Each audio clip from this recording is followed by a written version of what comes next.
এক জঙ্গলে একটি বড় বাঘ থাকত। বাঘটি খুব গর্বিত ছিল, আর সে ভাবত, আমি সবার থেকে শক্তিশালী, এই জঙ্গলের রাজা আমি, আমার থেকে শক্তিশালী কেউ নেই। আর দূরে দাঁড়িয়ে একটা শিয়াল হাসে। সে বলল,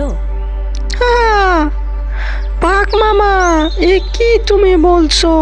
শক্তিশালী হলেই কি বনের রাজা হওয়া যায়? বনের রাজা হতে চাইলে বুদ্ধি থাকা প্রয়োজন। ঠিক আছে, আমি দেখবো তুমি শক্তিশালী নাকি আমি শক্তিশালী। আর শিয়াল তখন একটা চালাক প্ল্যান করলো। হ্যাঁ বাঘ মামা, তুমি ঠিকই বলেছো, কিন্তু আমি তোমাকে দেখাবো বুদ্ধি শক্তির থেকে বেশি শক্তিশালী। ও বাঘ মামা, বাঘ মামা, তুমি যদি আসলে এই বনের শক্তিশালী রাজা হয়ে থাকো, তাহলে তুমি আমার একটা চ্যালেঞ্জ গ্রহণ করবে কি? তাহলে আমি ভাববো তুমি এই বনের রাজা। তোর আবার কিসের চ্যালেঞ্জ? বল তো দেখি, তোর কি চ্যালেঞ্জ? ঠিক আছে, আমি বলছি, তবে শোনো। হ্যাঁ, তুমি যদি 10 মিনিটের মধ্যে আমাকে ধরতে পারো, তাহলে আমি মেনে নেব তুমি এই বনের সত্যিকারের রাজা।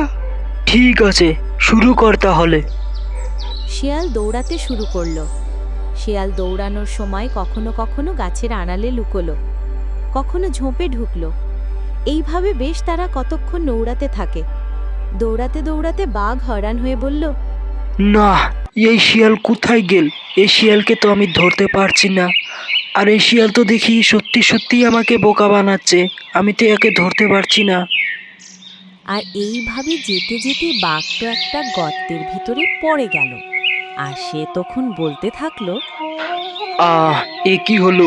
আমি তো ফাঁদে পড়ে গেলাম। আমি তো আর এখান থেকে উঠতে পারবো না। আমি তো এখন মরে যাব। আমি তো এখন মরে যাব। আমাকে বাঁচাও। আর শিয়াল তখন গর্তের পাশে এসে বলে, দেখলে বাঘ মামা, শুধু শক্তি থাকলেই হয় না, বুদ্ধি থাকতে হয়।